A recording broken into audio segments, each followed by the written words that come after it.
You're going to need this message. Maybe not today, but you're going to need it next year sometime. The lesson is that you're going to be at times and seasons of your life when you want to quit. Don't quit. Don't stop. Don't turn around. Don't fail. He's telling them, keep going, keep pushing, keep pressing. Yeah, you're going to have troubles. Yes, stuff is going to be difficult. Yes, you're going to be criticized, talked about. People, they don't understand the decisions that you make. Yes, there's going to be some stuff you're going to ask God for. He ain't going to give you. But don't quit. But that's not how culture is today. We want everything to happen overnight. We don't understand that during the course of life, life is filled with ups and downs.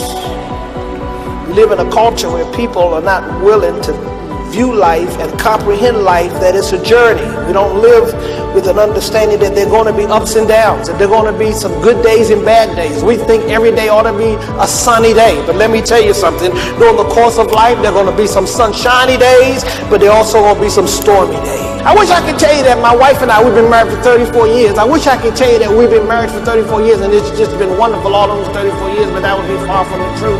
The reality of the fact that I could just be point blank honest with you, that some days I didn't want to be married to her no more, and some days she didn't want to be married to me no more. Thank God we never felt the same way on the same day. Your husband ain't paying the bills you want the way you want, he ain't bringing the money home, wife ain't giving you nothing, you just quit. But we got to learn, we have to learn in life that you got to learn how to endure. You can never achieve anything in life if you don't learn how to take a licking and keep on ticking. You got to live when it's raining. You got to live when the sun is shining. You got to keep on going no matter what the circumstance, what life might handle to you. And stuff's going to be handed to you. You're going to have stuff handed to you. But we live in a culture where you let a little toothache stop you. Now here's what the devil wants to do. The devil wants to lie to you, and the devil wants to shoot darts at you, and the devil wants you to doubt God. He wants you to think that God can't bring you out. He cannot fix the situation. He cannot turn it around. He won't answer your prayers. He doesn't care about you. He wants to speak all these lies and these deceits and cause you to doubt God. And when the devil gets you doubting God, he has breached your breastplate of righteousness. Endurance is to stick with God. Keep going. Don't walk away from God. Don't stop believing God. Don't stop trusting God. Endurance is a key point. It means persevere, remain, bear the trial, hold the course, have fortitude. Don't be such a wimp. It means to keep going even though you got a load on you. Even you got something that's making you cry. Keep on going. Keep running the race. Tears running down your face. Body in pain. You've got to make up your mind whether you're going to be a victor or a victim. You've got to make up your mind whether you're going to fight or retreat. Paul says, take a stand and give in to no one over any issue because you're a child of God. Take a stand means be persistent. Be persistent. Be persistent. Jesus said, he that puts his hand to the plow and looks back is not worthy of the kingdom. Without persistence, your dreams are an illusion. Your plans are a hoax. Your hopes are a pipe dream. Persistence is Job attending the funeral of 10 of his children. Think of that. Attending the funeral of one child is enough to break your mind. But going to the funeral of 10 of your children, then losing your wealth in one day, and losing your health in one day, and then listening to your wife, who has a tongue sharp enough to trim a hedge, come up and say, curse God and die.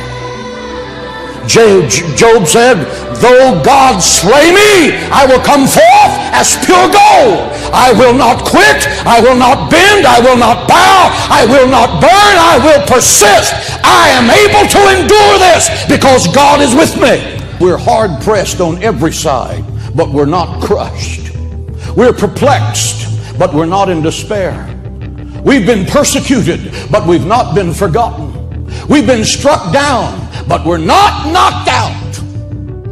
Wow. The Hagee translation reads it this way: hell has thrown the kitchen sink at me, and I'm still on my feet.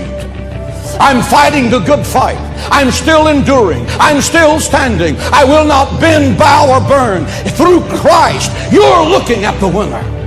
The night before his head was chopped off, this prophet of persistence put his pen to the parchment, and in the dim light of his prison cell he wrote, I have fought a good fight. I have finished the course. Henceforth there is laid up for me a crown of righteousness, and not to me only, but to all of those at Cornerstone, all of those in America, all of those in Europe, all of those in Canada, all all of those in third world countries who are listening to this telecast, that God has a reward laid up for you, that the half of which has not entered into your mind. If you will endure to the end, it's yours. So I ask the thousands of you who are here and the millions of you who are listening around the world, have you been knocked down? I have a word from heaven today. Get up! Have you been knocked down by a bitter divorce? Get up! Have you been knocked down by the betrayal of a dear friend? Get up! Have you been knocked down by the death of someone that you love dearly? Get up! Have you been knocked down by fighting a deadly disease? Get up! Have you been knocked down by a financial crisis? Get up! Have you been knocked down by a business reversal that you couldn't stop? Get up! Have you been knocked down by a sudden tragedy that struck your family out of the blue like lightning out of heaven? The message from heaven is, get up, get up, give up, get up, never give up. Dust yourself off and get back in the race. Falling down does not make you a failure. Staying down makes you a failure. Fight back. You're a child of God. The royal blood of heaven is flowing in your veins. God does not sponsor flops, and he does not manufacture junk. You are a child of the Most High God. You're going to stand in the winner's circle. You're not going to be the victim. You're going to be the victor, because Christ is Lord over your situation. Only believe all things are possible for you. So the question is, because I feel tension in the room, how do I make it through my race? How do I endure what I'm enduring? How do I make it through these tough seasons in life? How do I survive a marriage that doesn't seem like it's going anywhere? How do I win when it looks like I'm losing? How do I go up when it feels like I'm going down? How do I face every day when yesterday feels so horrible? How can I get up and face tomorrow? I'm glad you asked the question, because this writer has an answer for you. You want to know how to face, what to do when you feel like quitting and throwing in the towel and you don't want to go any further? Two things he tells you. Here's number one. You want to figure out how to have the power to endure? Number one, he says, consider Christ. Looking unto Jesus, it says, verse 2, the author and finisher of our faith, who for the joy that was set before him, here's what he did, endured the cross and despised the shame. He endured the cross. Now, I love this right here, because what Jesus endured, it says he endured the cross. Now look at what that means. Jesus endured the cross. He was crucified.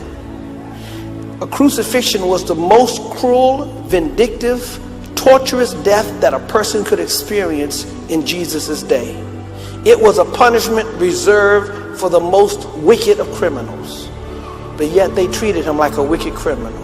He was arrested at night, kept awake all night long, a makeshift trial held in the middle of the night. He was spit upon, had his beard plucked from his face, a crown of thorns pressed on his head. He was beaten with a whip that had metal fragments and bone, pieces of bone tied into the straps. The full force of the whipping he endured ripped his skin from his back, his shoulders, and his legs. The severity of his flogging he took eventually cut deeper into the vessels of his muscles, and his muscles began arterial bleeding. He carried the cross that he would be crucified on to the place of execution. It weighed 100 pounds. They nailed him in his wrists and nailed him in his feet. They pierced him in his side. He was completely naked. He hung on the cross for several hours, and they hung a sign on the top saying, King of the Jews. They humiliated this man. It doesn't look like those pictures y'all see with something draped around his private parts. He was completely naked. They did everything they could to humiliate him. And you want to quit because somebody talked about you in the choir. You want to quit because somebody didn't speak to you. Shut up and get some endurance on yourself. Yes, your marriage might be tough, rough now, but it's going to be all right after a while. Your children might be giving you hell, but they're going to be all right after a while. Your money might be tight now, but it's going to be all right after a while. Your job might be giving you hell, but look how God is about to make you the boss on the situation. Just get ready, get set, get prepared, endure what you're going through, because joy is coming after a while. Weeping may endure for a night, but joy is coming in the morning. Joy is coming in the morning. before you walk away from anything, consider what Christ went through so you could live.